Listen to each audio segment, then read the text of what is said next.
I want to speak to you today about the discipline of vision. And I want you to please take notes, because what I am about to say is not just inspiration. This is not just motivation. This is not just something to make you feel good for a few minutes and then return to the same life. This is a law.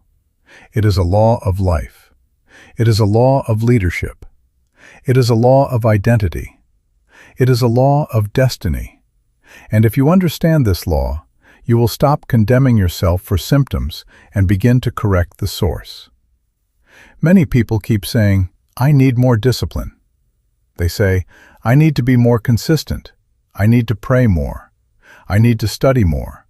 I need to finish what I start. I need to stop wasting time. I need to stop going back to what God delivered me from." But listen carefully. The first problem is not always discipline. The first problem is vision. You do not become disciplined by trying harder first. You become disciplined by seeing clearer. Write that down. You do not become disciplined by trying harder first. You become disciplined by seeing clearer. Because where there is no vision, discipline dies. Say that with me. Where there is no vision, discipline dies. Inconsistency is often not laziness. It is future blindness. A person who cannot see tomorrow clearly will abuse today casually. A person who has no picture of where God is taking them will spend their energy on anything that calls their name. They will live by appetite. They will live by emotion. They will live by impulse. They will wake up and ask, "What do I feel like doing?" instead of asking, "What does my future require from me?" This is why the scripture says in Proverbs 29:18, "Where there is no vision, the people perish." But that word perish does not simply mean they fall down dead. It carries the idea that the people cast off restraint. In other words, when vision is absent, restraint is removed. When the future disappears, the present becomes ungoverned. When there is no divine picture in the heart, the appetites begin to manage the life. The body takes over. The emotions take over. The environment takes over. The opinions of people take over. And a person begins to drift, not because they are evil, but because they have no governing image from God. Vision is what gives discipline a reason. Without vision, discipline feels like punishment. With vision, discipline becomes protection. Without vision, saying no feels like deprivation. With vision, saying no feels like alignment. Without vision, waking up early is hard. With vision, waking up early becomes necessary. Without vision, sacrifice looks painful. With vision, sacrifice looks intelligent. Because you are not just refusing something, you are choosing something greater. That is why some of you are tired of fighting habits at the level of behavior. You keep attacking the fruit, but you have not healed the root. You keep saying, "I need to stop this," but you have not answered, "What am I living for?" You keep saying, "I need to be stronger," but strength is not born in emptiness. Strength is born from sight. If your future is unclear, your decisions will be scattered. If your purpose is undefined, your emotions will become your counselor. And emotions are wonderful servants, but they are terrible leaders. Please hear me today. God never designed your life to be governed by moods. He designed your life to be governed by vision. He did not create you to be dragged by every desire, every invitation, every trend, every pressure, every fear, every offense, every temptation. He created you with purpose, and purpose produces vision, and vision produces discipline. So the issue is not simply, can I control myself? The issue is, have I seen enough of what God showed me to make self-control make sense? This teaching is going to help you recover the picture. Stay with me, because some of you are not undisciplined. You are disconnected from the future God placed inside you. And if this is helping you recover God's purpose for your life, subscribe and keep receiving this teaching, because you need truth that governs you, not just words that excite you. And I want you to write in the comments, as an act of agreement, I choose vision over distraction. Say it with your own mouth. I choose vision over distraction. Because from this moment, we are not going to chase discipline without vision. We are going to see clearly, and when we see clearly, we will live differently. Now we must understand what vision is, because if you misunderstand vision, you will misunderstand discipline. Most people think vision is what they want to see happen. No, vision is not first what you want from life. Vision is what God has already placed in life concerning you. Please write this down. Vision is not ambition. Ambition begins in desire. Vision begins in purpose. Ambition says, "This is what I want to become." Vision says, "This is what I was born to become." That is a very important difference. Many people have goals, but they do not have vision. A goal can be borrowed from culture. A goal can be copied from a friend. A goal can be produced by insecurity. A goal can be created because you saw somebody else succeed and you said, "I want that too." But true vision is not imitation. True vision is revelation. It is God allowing you to see a photograph in your spirit of what He intended before you were formed. Vision is God's internal picture of your purpose before it becomes your external reality. Say that with me. Vision is God's internal picture of my purpose before it becomes my external reality. There is natural sight, and then there is heart vision. Natural sight uses the eyes in your head.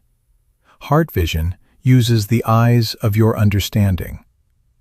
Natural sight shows you what is around you.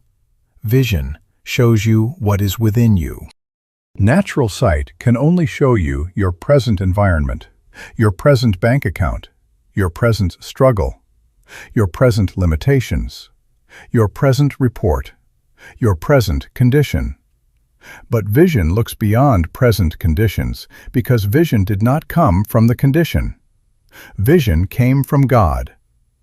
That is why a person can be in a small room and carry a global assignment. A person can be in a season of lack and carry a future of provision. A person can be unknown by people and still be known by purpose. This is why you must stop allowing what you see around you to cancel what God showed you inside you. Your eyes can report facts, but vision reports truth. Your eyes may say, "There is not enough." Vision says, "There is more in me than this moment can explain." Your eyes may say, "Nobody recognizes me." Vision says, "Recognition is not the source of my assignment." Your eyes may say, "It is taking too long." Vision says, "Purpose is still alive." Can I hear an amen? The word vision carries the idea of coming into view. Something that was already there begins to appear. It does not mean you created it when you saw it. It means you became aware of what was already present in the mind of God. This is why you cannot invent your true future. You can only discover it. If you want to know the purpose of a thing, never ask the thing. Ask the manufacturer. If you want to know the purpose of your life, do not ask your feelings. Do not ask your friends. Do not ask your pain. Do not ask your past. Return to the one who made you. The Creator is the source of purpose, and purpose is the source of vision. When God created you, He did not begin with your body. He began with an intention. Before there was a womb, there was a thought. Before there was a birth certificate, there was a divine assignment. Before people gave you a name, God had already given you a function. That means your life is not an accident trying to find meaning.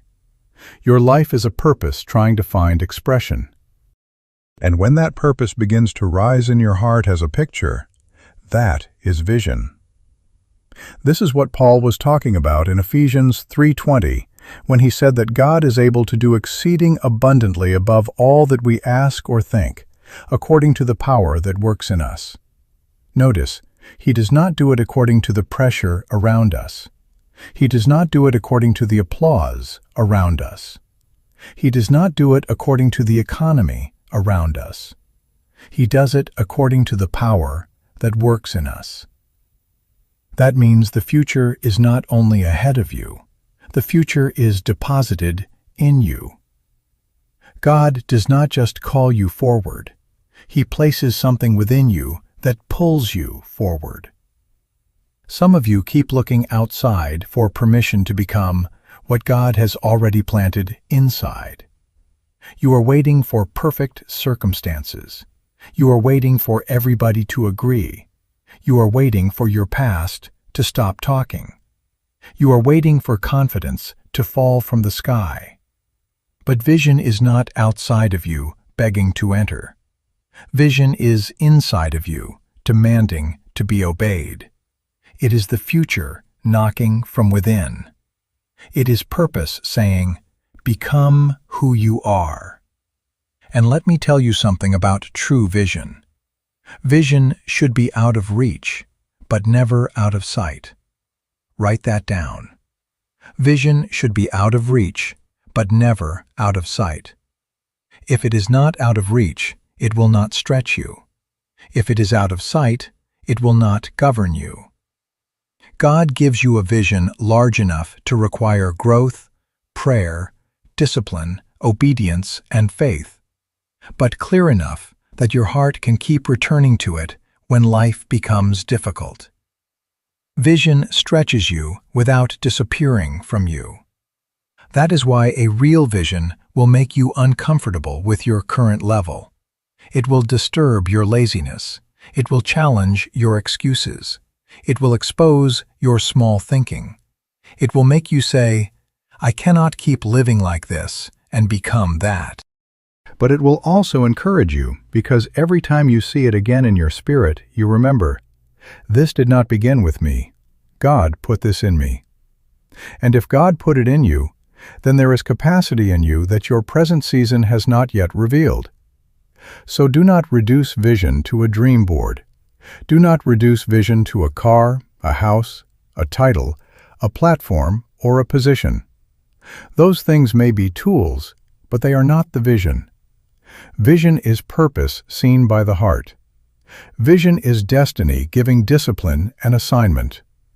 Vision is God showing you the end so you can govern the now.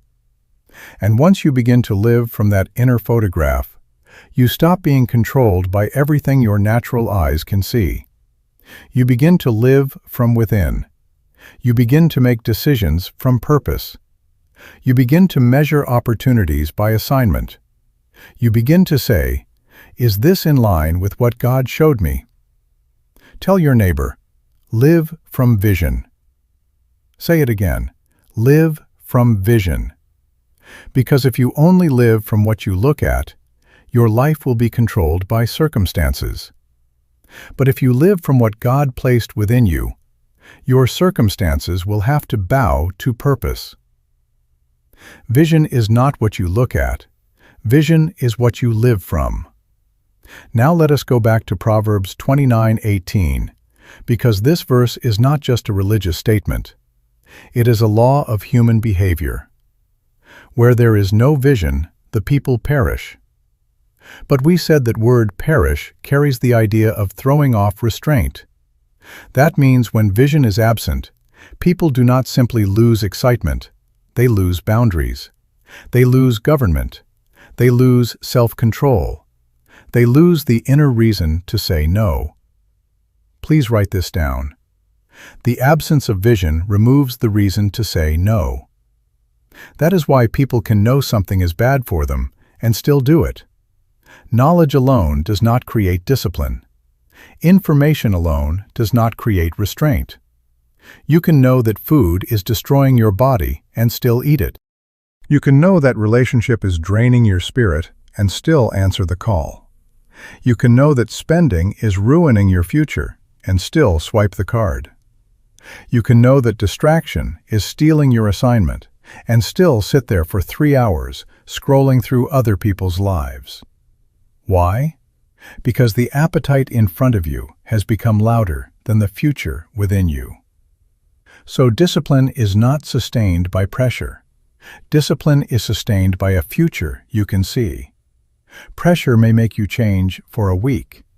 Shame may make you change for a month. Fear may make you change for a season. But only vision can govern you for a lifetime. Because pressure comes from the outside, but vision works from the inside. Pressure says, "You better do this." Vision says, "This is who you are." Pressure threatens you. Vision identifies you. Pressure makes you perform. Vision makes you become. This is why discipline must be understood correctly. Discipline is not punishment. Say that with me. Discipline is not punishment. Discipline is the servant of purpose and the protector of destiny. Discipline does not come to destroy your joy. Discipline comes to protect your future. Discipline does not come to make your life narrow because God is cruel. Discipline comes to make your life focused because your assignment is precious. Anything valuable must be protected. You put fences around property. You put passwords on accounts. You put locks on doors. Why? Because value requires boundaries. So if your destiny has no boundaries, it means you have not yet recognized its value. Some of you keep fighting discipline because you think discipline is against you. No, discipline is for you. Discipline is saying, you cannot afford that distraction. Discipline is saying, you cannot live like everybody else. Discipline is saying, you cannot respond to every invitation. Discipline is saying, you cannot eat everything your appetite demands. Discipline is saying, you cannot spend every dollar because your future needs resources. Discipline is saying, you cannot give your body, your time, your mind, your attention, and your attention to anything that knocks on the door. Discipline is destiny's security system. Can I hear an amen? Now watch this carefully. When a person breaks a diet, it is not because they forgot they wanted to be healthy. It is because in that moment, the taste became clearer than the future. When a person abandons a plan, it is not always because they are incapable. It is because the discomfort became louder than the vision. When a person wastes money, it is because the impulse became louder than the assignment. When a person loses focus, it is because something present began to shout louder than something eternal. This is why you must train your spirit to hear the future. Tell yourself, my future must become louder than my feelings. Say it again. My future must become louder than my feelings. Tell your neighbor, your future must become louder than your feelings. Because feelings are real, but they are not always righteous. Feelings are present, but they are not always prophetic. Feelings can describe your condition, but they cannot define your destiny.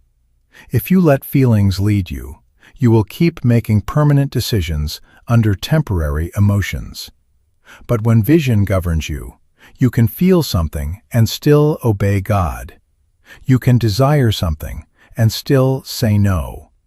You can be tired and still be faithful. You can be tempted and still be focused. That is restraint.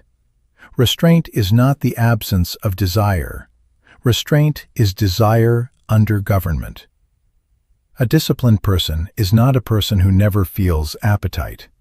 A disciplined person is a person whose appetite has found a master. And vision is one of the greatest masters God gives the human spirit. Vision says to the appetite, "You may be loud, but you are not Lord." Vision says to emotion, "You may be strong, but you are not sovereign." Vision says to temptation, "You may be available, but you are not assigned." This is why vision does not merely inspire you. We have reduced vision to excitement. We think vision is supposed to make us clap, shout, dance, and dream. And yes, vision will inspire you, but true vision will also restrict you. Vision will focus you. Vision will give your life boundaries. Vision will make some things impossible for you, not because you lack freedom, but because you have found purpose. The man with vision is not free to do everything. He is free from everything that does not serve the vision. That is why when you truly see what God has placed in you, your life begins to become ordered. Your mornings change. Your conversations change. Your friends change. Your spending changes. Your entertainment changes. Your prayer life changes. Your study life changes. Your private habits change. Not because somebody is standing over you with a stick, but because something inside you is standing before you with a picture. You can see what God showed you, and that picture begins to discipline your choices. I want you to understand this. The clearest vision will always produce the strongest restraint. If you cannot say no, it may be because you have not seen yes clearly enough. When your yes becomes clear, your no becomes powerful. When your assignment becomes clear, your distractions become obvious. When your future becomes clear, your present must come under command. So stop asking only, "How do I become more disciplined?" Ask, "What have I stopped seeing?" Ask, "What future has become dim in my heart?" Ask, "What did God show me that I allowed circumstances to bury?" Because restraint is born from revelation. When God reveals purpose, discipline receives authority. When God reveals destiny, appetite loses its throne. When God reveals the future, the present can no longer live wild. Say this with conviction: I will not be governed by appetite. I will be governed by vision. Say it again. I will not be governed by appetite. I will be governed by vision. Because from this day, discipline is not your enemy. Discipline is the evidence that you have seen something worth protecting. Vision gives restraint a reason, focus a direction, and destiny a guard.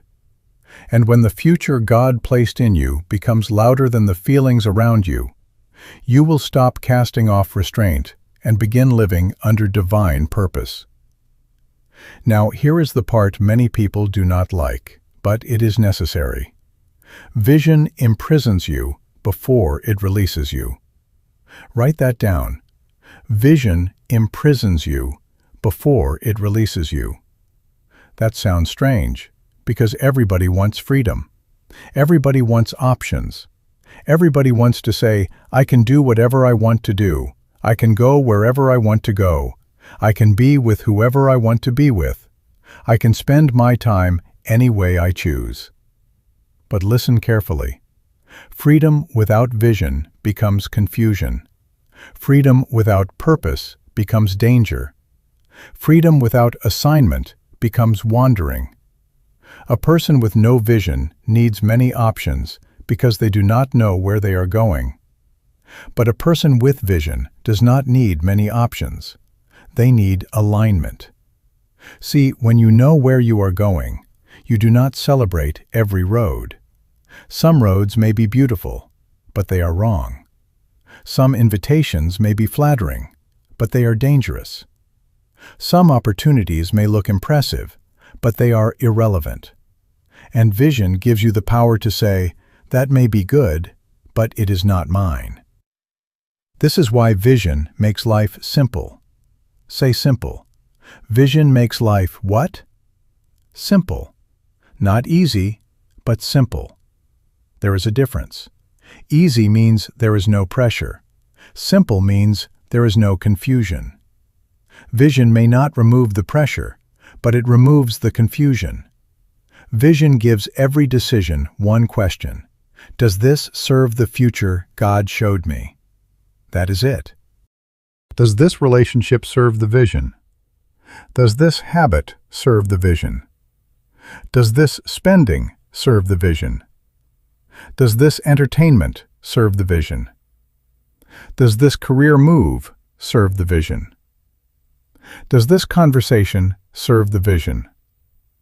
Does this daily routine serve the vision? If the answer is no, then the answer is no. You do not need a committee. You do not need a prophecy. You do not need to fast 40 days to know whether you should keep giving your life to something that is draining your assignment. Vision becomes your judge. Vision becomes your filter. Vision becomes your prison. And that prison is holy, because it keeps you from wasting your life on things God never assigned to you. Some of you are praying for deliverance from distraction, but you still want the right to entertain every option. No, no, no. Vision does not work like that. Vision will reduce your options. Vision will narrow your path. Vision will tell you, you cannot go there anymore. You cannot keep calling them anymore. You cannot keep sitting there for hours anymore. You cannot keep buying that anymore. You cannot keep postponing study anymore. You cannot keep living without structure anymore. Why? Because the future God showed you is too important to be negotiated with your appetite. Now please hear this. The enemy of vision is not always a bad thing. Sometimes the enemy of vision is a good thing. This is where many people miss it. They think if something is not sinful, it must be assigned. No.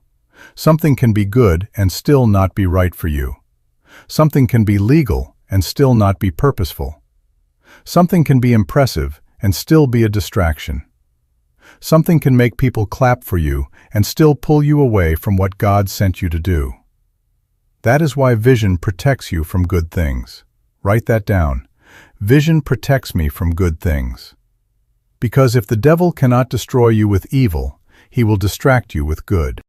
He will give you good opportunities that are not connected to your purpose. He will send good people who are not connected to your destiny. He will offer good platforms that do not serve your assignment.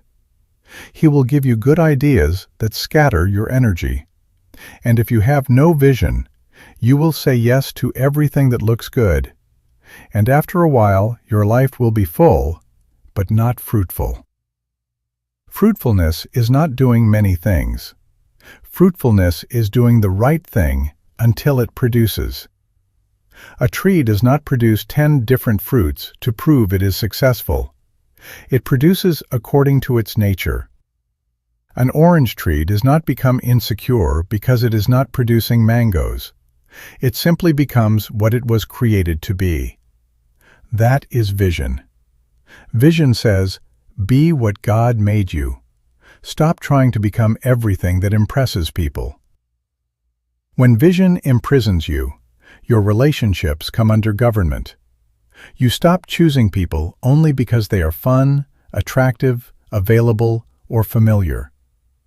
You begin to ask, can this person walk with the future God showed me? Do they strengthen my discipline or weaken it? Do they call me higher or pull me backward? Everybody who likes you is not assigned to you. Everybody who wants access to you does not deserve influence over you. Vision will make you loving, but it will not let you be careless. Your entertainment also comes under government. You cannot feed your mind with everything, and expect your spirit to stay sharp. You cannot spend all night consuming foolishness and wake up with divine focus. You cannot allow your imagination to be trained by images that fight your purpose. Vision says, guard your gates. Your eyes are gates. Your ears are gates.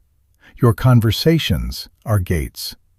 And whatever enters long enough will begin to govern. Your spending comes under government. A person with vision does not ask only, can I afford this? They ask, does this serve my assignment? Because sometimes you can afford it, but your future cannot. Sometimes the money is in your hand, but it has already been assigned to the vision. Vision will make you save when others are showing off. Vision will make you invest when others are consuming. Vision will make you look strange for a season, because destiny always requires decisions that average people do not understand. Your study comes under government. If God showed you a future, then you must prepare for it. You cannot pray for influence and refuse information. You cannot ask God for leadership and despise learning. You cannot desire mastery and avoid discipline. Vision will make you pick up books when your body wants sleep. Vision will make you take notes when others are only being entertained. Vision will make you submit to training, correction, repetition, and practice, because the future you saw demands a version of you that does not yet exist. Your career choices come under government. You stop chasing only salary, title, applause, and convenience. You begin to ask, is this developing the gift? Is this positioning the assignment? Is this consistent with the purpose of God in my life?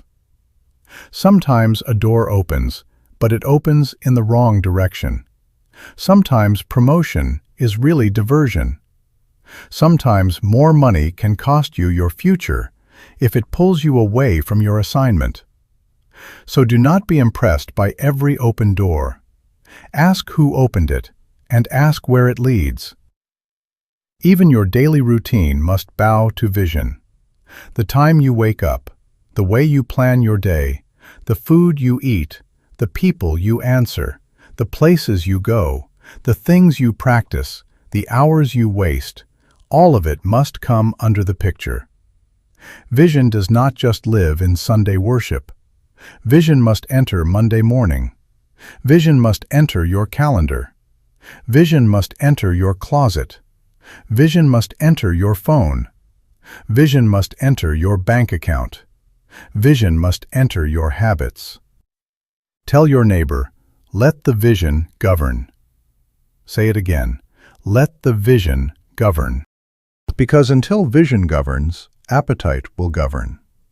Until purpose governs, pressure will govern. Until the future governs, your feelings will govern. But when God gives you a vision, He is not just showing you what you can become. He is also showing you what you must refuse. So yes, vision imprisons you. It locks you into purpose. It locks you out of distraction. It locks you away from confusion. It locks you into discipline until your life begins to produce what God placed inside you. And this is a holy prison because it does not destroy your freedom, it defines your freedom. The greatest freedom in life is not the freedom to do anything. The greatest freedom in life is the freedom to become exactly what God created you to be. Say this with conviction. I give my life permission to be narrowed by purpose. Say it again. I give my life permission to be narrowed by purpose. Because vision makes life simple. It gives you permission to reject anything that does not serve your assignment.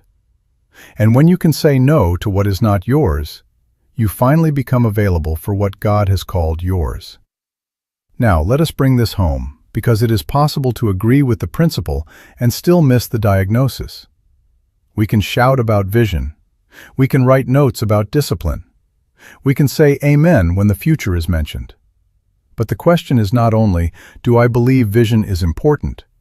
The question is, what is missing in my future that is making my present unstable? Please write this down. The present becomes unstable when the future is undefined. Say it again. The present becomes unstable when the future is undefined. Many people are not inconsistent because they are wicked. They are inconsistent because they are unclear. They are not always lazy. They are uncertain. They are not always rebellious. They are divided. They wake up every day with energy, but no direction. They have passion, but no picture. They have gifts, but no government. So their life becomes a series of reactions instead of a disciplined pursuit of purpose. When a person does not know where they are going, every mood becomes a leader. If they feel tired, tired leads them. If they feel excited, excitement leads them. If they feel offended, offense leads them. If they feel lonely, loneliness leads them. If they feel afraid, fear leads them. And any life led by moods will never arrive at destiny. Moods were never designed to lead the human spirit. Moods are indicators, not governors. They can tell you what you are feeling, but they cannot tell you where you are going. When there is no future governing the heart, every invitation becomes a command. Somebody says, "Come," and you go. Somebody says, "Join," and you join. Somebody says, "Try this," and you try it. Somebody says, "You should be doing what I am doing." And suddenly you abandon what God whispered to you because someone else shouted louder. This is why some of you are tired. You are not tired because you have done too much work. You are tired because you have done too much unassigned work. There is a difference. You can be busy and still be barren. You can be active and still be absent from purpose. You can be moving and still not be progressing. Activity is not accomplishment.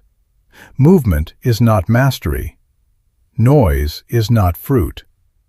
A person with no clear future can spend 10 years responding to demands and still have no evidence of destiny. Why? Because every distraction became a destination. They stopped to look, and then they stayed. They paused to consider, and then they built a house there. They were only supposed to pass through, but because there was no inner picture pulling them forward, the distraction became a residence. Tell your neighbor, do not live by interruption. Say it again. Do not live by interruption. Your life is too valuable to be arranged by whoever has access to your attention. Your day is too precious to be governed by every notification. Your mind is too powerful to be rented out to every opinion. Your gift is too important to be scattered across every demand.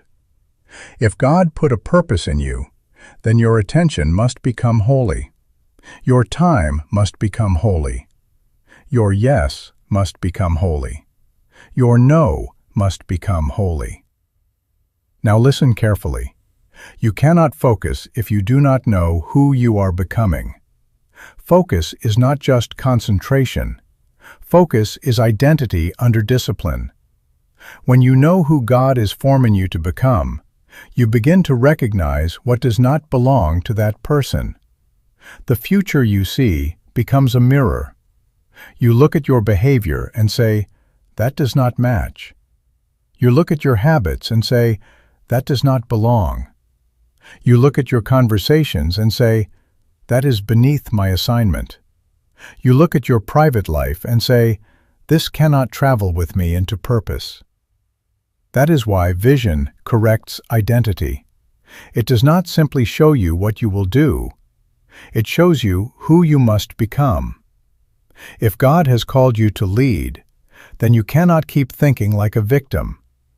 If God has called you to build, then you cannot keep living without order.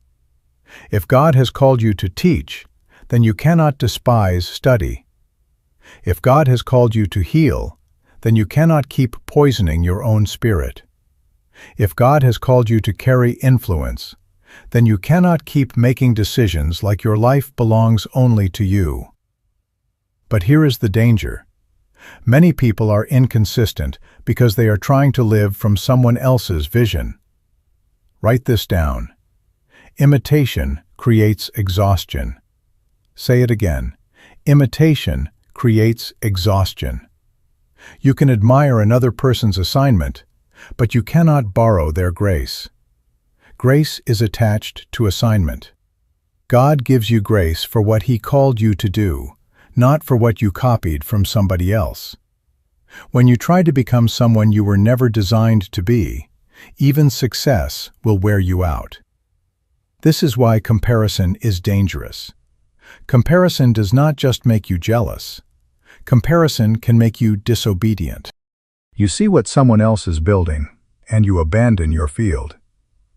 You see someone else's platform, and you despise your preparation. You see someone else's pace, and you begin to condemn your process. But you do not know what God told them. You do not know what season they are in. You do not know what price they paid. You do not know what grace is carrying them.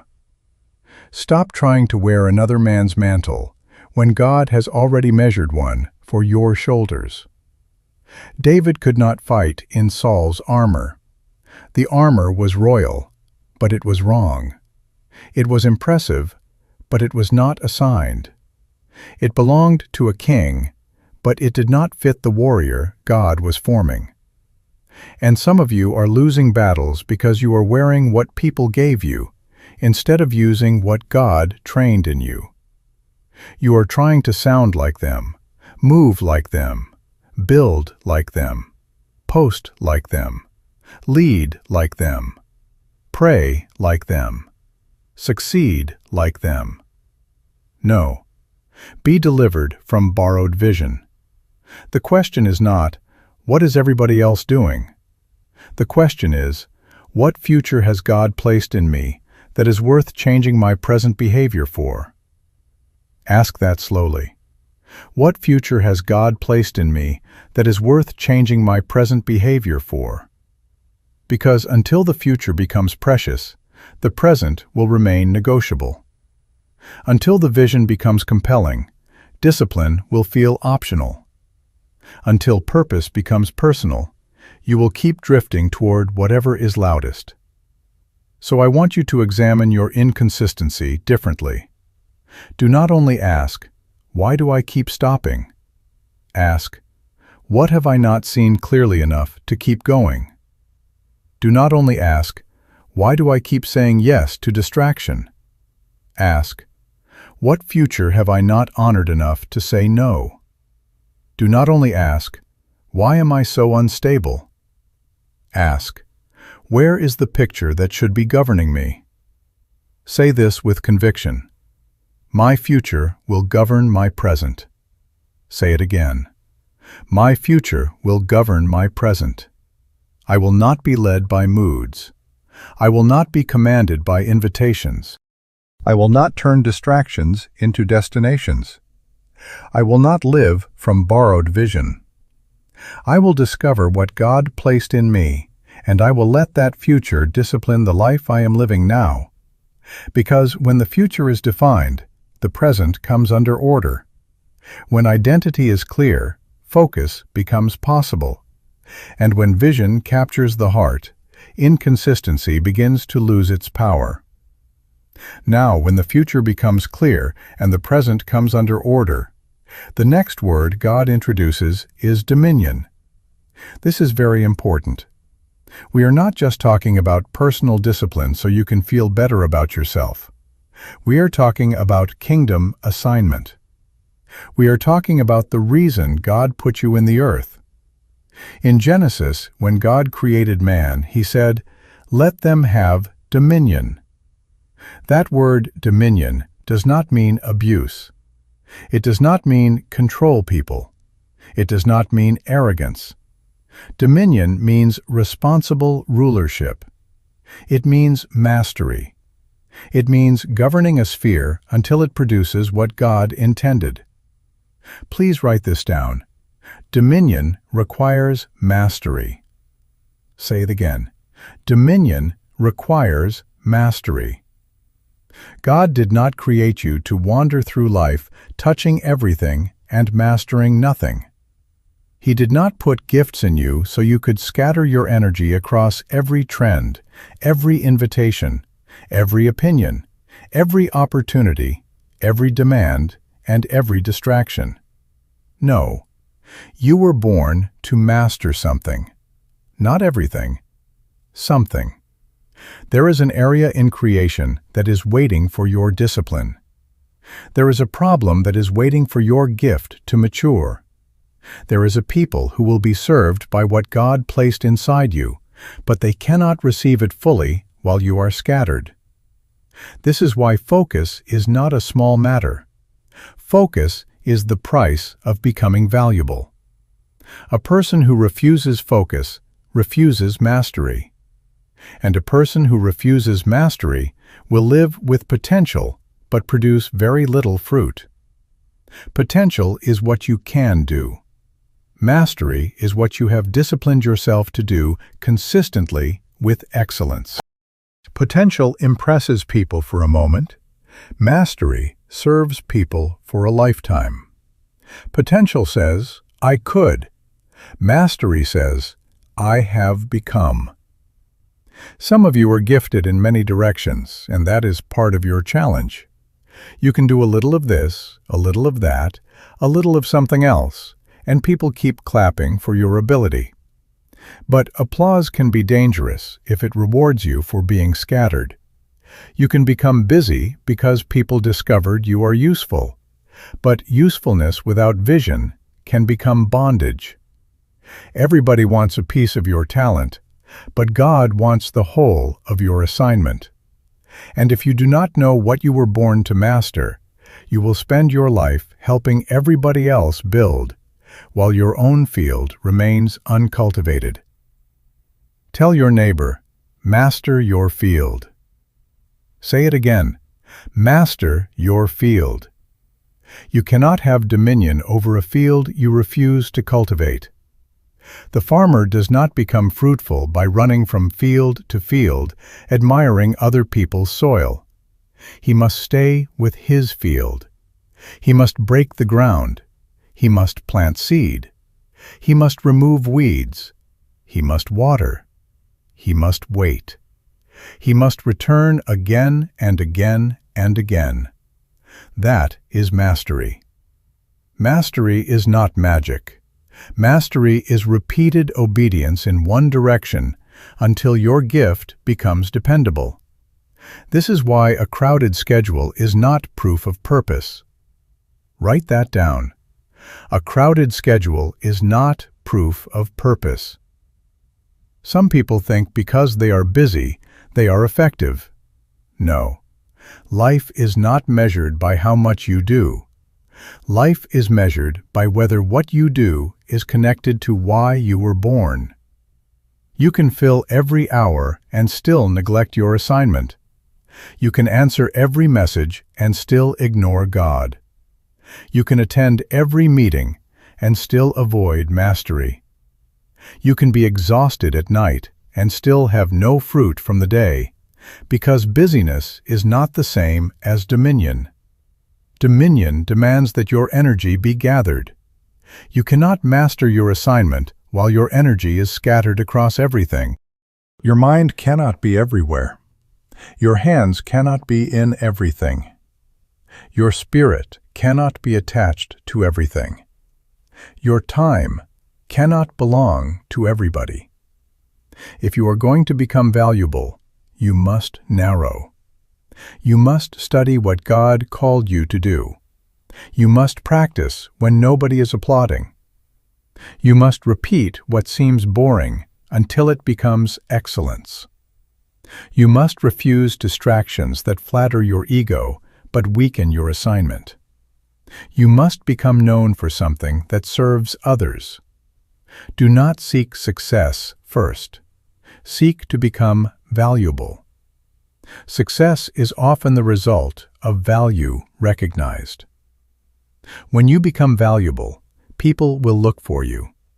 When your gift is developed, problems will call for you. When your discipline has produced mastery, your name begins to travel where your body has not gone yet. But if you chase success without becoming valuable, you will build an image larger than your substance. And when pressure comes, the image will collapse because there is no mastery underneath it. Joseph did not rule Egypt because he was lucky. He mastered administration in Potiphar's house. He mastered responsibility in prison. He mastered interpretation when nobody could understand the dream. Daniel did not influence Babylon because he wanted a platform. He mastered wisdom, discipline, prayer, and excellence. David did not become king the day Samuel poured oil on his head. He mastered the sling in hidden places. He mastered courage with the lion and the bear before he stood before Goliath. Private mastery always precedes public dominion. So stop despising the hidden season. Stop resenting repetition. Stop running from practice. Stop calling discipline boring when discipline is building your value. The future God showed you requires skill, not just desire. It requires preparation, not just prophecy. It requires habits, not just hope. If God gave you a vision, then become competent for it. Read, study, train, practice. Submit to correction. Refine your gift. Protect your mornings. Govern your evenings. Reduce the noise.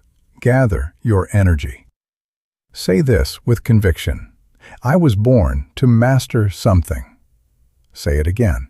I was born to master something. I will not scatter my energy. I will not confuse busyness with fruitfulness. I will not chase success while neglecting value. I will develop what God placed in me until it serves my generation. Because dominion is not given to the distracted. Dominion is entrusted to the disciplined. And when vision gathers your focus, your gift begins to mature. Your value begins to rise, and your life begins to produce in the field God assigned to your name. Now, if all of this is true, if vision gathers your focus, if vision produces discipline, if vision gives dominion through mastery, then we must become very practical. Because a vision that remains cloudy in your mind will rarely govern clearly in your day. Write this down. A vision that is not written clearly will rarely govern daily decisions consistently. Say it again. A vision that is not written clearly will rarely govern daily decisions consistently. This is why God told Habakkuk, "Write the vision and make it plain." Not just receive the vision, not just feel the vision, not just talk about the vision. Write it. Why? Because what is not written can be forgotten when emotions change. What is not written can be negotiated when pressure comes. What is not written can be edited by fear, by fatigue, by people, by opportunity, by disappointment. But when you write it, you give the future a document. You give purpose a voice. You give tomorrow authority over today. Please hear me carefully. Writing the vision is not a religious exercise. It is an act of government. When you write what God is showing you, you are taking the invisible and giving it structure. You are taking what is in your spirit and bringing it into language. You are saying, "This is what I believe God is revealing. This is the direction of my life. This is the burden I carry. This is the field I must serve. This is the gift I must develop. This is the person I must become." Many people say, "I have vision," but if you ask them to explain it, they become confused. They speak in emotions, not clarity. They say, "I just feel like God wants to use me." That is good, but use you for what? "I feel like I am called to help people." Good, but which people? Help them how? With what gift? In what field? Through what discipline? Toward what result? Vision must become clear enough to confront your calendar. Vision must become clear enough to confront your bank account. Vision must become clear enough to confront your friendships. Vision must become clear enough to tell your appetites, "You are not in charge anymore." So I want you to do something. Do not just enjoy this message. Do not just say amen and then go back to confusion. Write down what you believe God is revealing about your purpose. Write down the gifts He has placed in you. Write down the burden that will not leave you alone. What problem bothers you so deeply that you cannot ignore it? What people do you ache to serve? What field keeps calling your name? Education? Business? Ministry? Government? Media? Family restoration? Youth? Healing? Leadership? Innovation? Administration? Write it down. Then write down the kind of person that vision requires. This is where discipline begins to get serious. Because your vision is not only asking, "What do you want to do?" Your vision is asking, "Who must you become?" If the future requires wisdom, then ignorance must go. If the future requires integrity, then secret compromise must go. If the future requires influence, then childishness must go. If the future requires mastery, then laziness must go. If the future requires leadership, then disorder must go. You cannot carry a great future with an undisciplined life. Now here is your filter. I want you to write these words down. Stop, start, reduce, increase, learn, leave, protect. Say them with me. Stop. Start. Reduce. Increase. Learn. Leave. Protect. These 7 words will save you years if you obey them. What must I stop because of this vision? What habit? What relationship? What attitude? What excuse? What appetite? What waste of time must end? What must I start because of this vision? Prayer, study, training, saving, planning, exercise, mentorship, preparation. What must I reduce? Reduce noise, reduce entertainment, reduce unnecessary talking, reduce spending, reduce wandering, reduce access. What must I increase? Increase knowledge, increase skill, increase discipline, increase focus, increase excellence, increase time with God, increase exposure to people who sharpen purpose. What must I learn? Because vision without learning becomes frustration. You cannot pray your way around ignorance. If God called you into a field, study the field. If God gave you a gift, develop the gift. If God showed you a people, understand their pain. If God called you to build, learn systems. If God called you to lead, learn people. If God called you to teach, learn truth. What must I leave? Some environments are too small for your obedience. Some circles are too casual for your calling. Some conversations are too toxic for your future. And what must I protect? Protect your time. Protect your mind. Protect your purity. Protect your focus. Protect your faith. Protect your mornings. Protect the picture God placed in your heart. Written vision confronts emotional living. This is why many people do not want to write it, because once it is written, it starts talking back. When you feel like quitting, the written vision says, continue. When you feel like spending, the written vision says, invest. When you feel like answering every invitation, the written vision says, discern. When you feel like going back to old habits, the written vision says, that person cannot carry this future.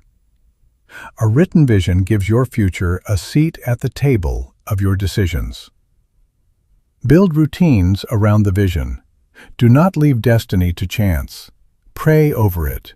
Read for it. Schedule focus for it. Develop skill for it. Save money for it. Create boundaries for it.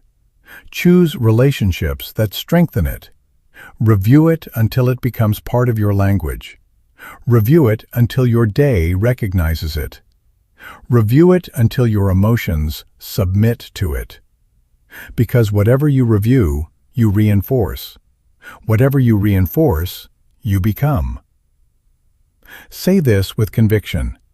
I will write the vision and make it plain. Say it again. I will write the vision and make it plain. I will not live by moods. I will not be governed by confusion. I will give tomorrow authority over today. I will stop what weakens the vision. I will start what serves the vision. I will learn what the vision requires.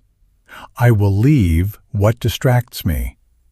I will protect what God revealed. Because when vision is written, life becomes governed. And when life is governed, discipline stops being a struggle for identity and becomes the natural order of a person captured by purpose. Now, once the vision is written, once the vision becomes plain, once your life begins to come under the government of what God has revealed, prepare yourself, because every true vision will be tested for authenticity. Write that down. Every true vision will be tested for authenticity. Say it again. Every true vision will be tested for authenticity. Testing does not cancel vision. Testing reveals whether vision has captured the heart. Many people think because they met resistance, they must have missed God. No, sometimes resistance is the evidence that you finally started moving in the right direction. Sometimes delay is not denial. Sometimes inconvenience is not rejection. Sometimes criticism is not a sign that you are wrong. Sometimes criticism is the sound that confirms you have left the crowd and begun to obey God. Please hear me carefully. The moment vision becomes clear, distraction will report for duty. Delay will report for duty. Criticism will report for duty. Inconvenience will report for duty. Old habits will apply for their former position. Old friends will ask for old access. Old appetites will demand old permission. And the question is not, do I have vision? The question is, has the vision become strong enough to discipline me when everything around me becomes uncomfortable? This is why you must not be romantic about purpose. Purpose is beautiful, but purpose is costly. Vision is glorious, but vision is demanding. When God gives you a future, He does not give it to your comfort. He gives it to your obedience. He does not give it to your convenience. He gives it to your commitment. He does not give it to your moods. He gives it to your spirit. And if your spirit receives it, then your moods must come under command. Joseph had a dream, but the first place his dream took him was not the palace. It took him through rejection. It took him through the pit. It took him through slavery. It took him through false accusation. It took him through prison. Now, if Joseph had judged the dream by his environment, he would have said, "I must have missed God." But the pit did not cancel the dream. The prison did not cancel the dream. The accusation did not cancel the dream. The delay did not cancel the dream. The test was preparing the man for the weight of the vision. Write this down. The test does not only prove the vision, the test prepares the vessel. Some of you want the palace, but you have not yet developed the discipline required to survive the palace. You want influence, but you have not mastered your attitude. You want responsibility, but you still quit when people misunderstand you. You want elevation, but you are still controlled by offense. So God allows the test, not to destroy you, but to reveal what must be matured before the vision arrives in fullness. Moses carried a national vision. God told him, "Bring my people out." That sounds powerful. That sounds prophetic. That sounds exciting. But after the Red Sea came the wilderness. After deliverance came complaint. After miracles came murmuring. After provision came resistance. Moses had to carry vision among people who often preferred Egypt to process. And this is a leadership lesson. Sometimes the hardest part of vision is not receiving it from God. The hardest part is carrying it through people, pressure, and process without throwing it away. Jesus, the author and finisher of our faith, endured the cross for the joy that was set before him. Do not miss that. He endured pain because he could see joy. He endured shame because he could see redemption. He endured rejection because he could see resurrection. Vision gave him endurance. The future was so real that the present could not make him quit. That is discipline. Discipline is not proved when everything is easy. Discipline is proved when the future governs you while the present is hurting. Tell your neighbor, press through the test. Say it again. Press through the test. Press through the test until the vision produces testimony.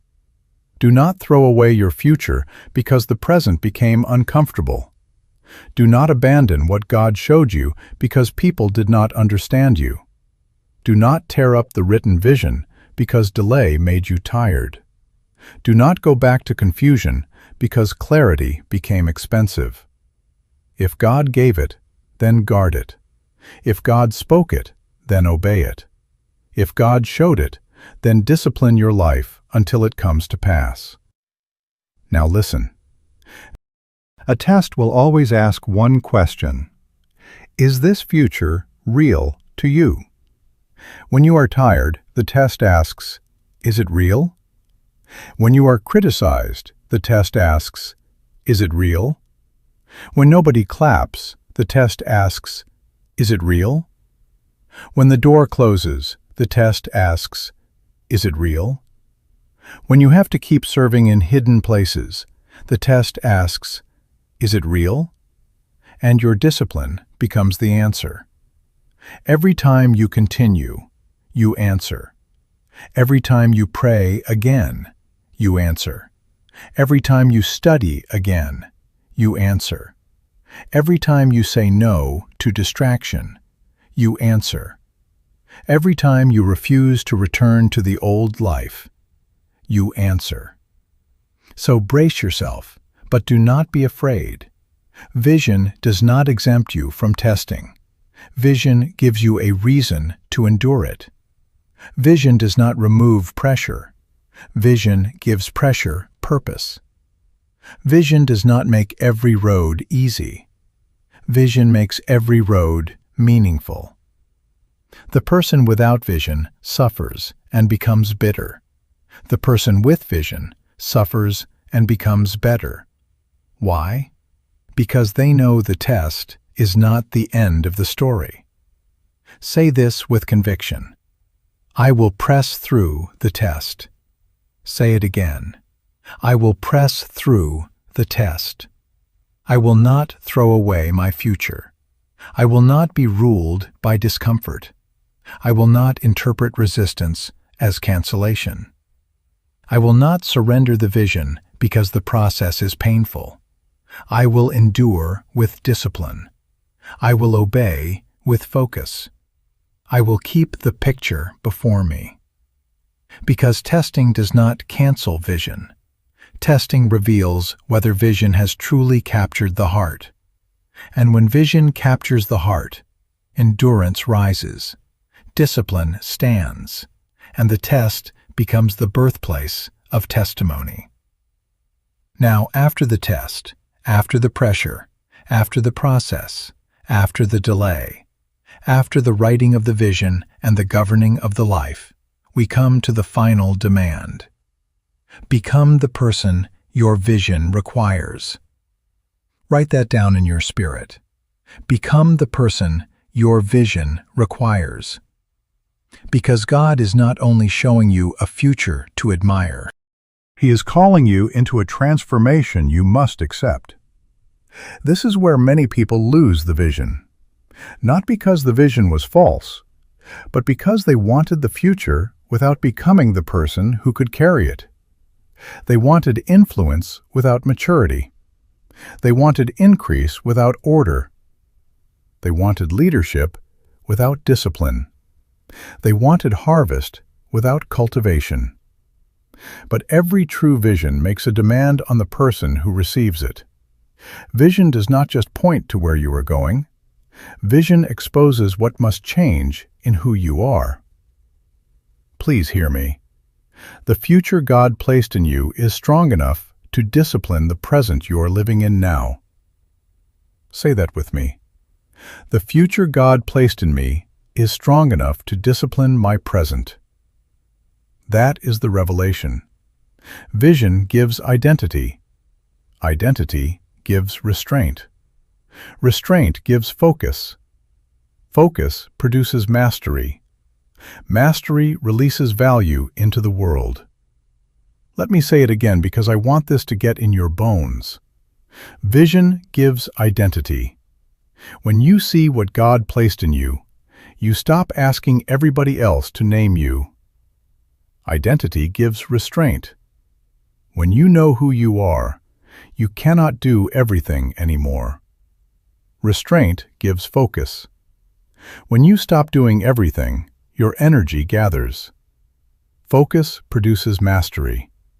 When your energy stays in one direction long enough, your gift matures. And mastery releases value into the world. That is dominion. So discipline is not punishment. Discipline is agreement. It is your present agreeing with your future. It is your habits agreeing with your assignment. It is your appetite bowing to your purpose. It is your calendar saying, I know where I am going. It is your body, your mind, your money, your mouth, your relationships, your evenings, your mornings, all coming under the government of what God has revealed.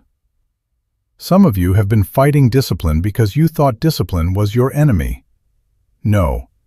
Discipline is the servant of your vision. Discipline is the protector of your future. Discipline is the guard at the gate that says to distraction, you cannot enter here. Discipline is the voice that says to appetite, you are not the king. Discipline is the strength that says to comfort, you will not make my decisions. And when vision becomes clear, discipline becomes natural, because you are no longer trying to control yourself with guilt. You are being governed by purpose. Now I want you to do something this week. Not next year, not when conditions are perfect, not when everybody understands you. This week, choose one discipline that agrees with God's future for your life. 1. Do not get religious and write down 20 things you will not do. Choose one discipline and obey it.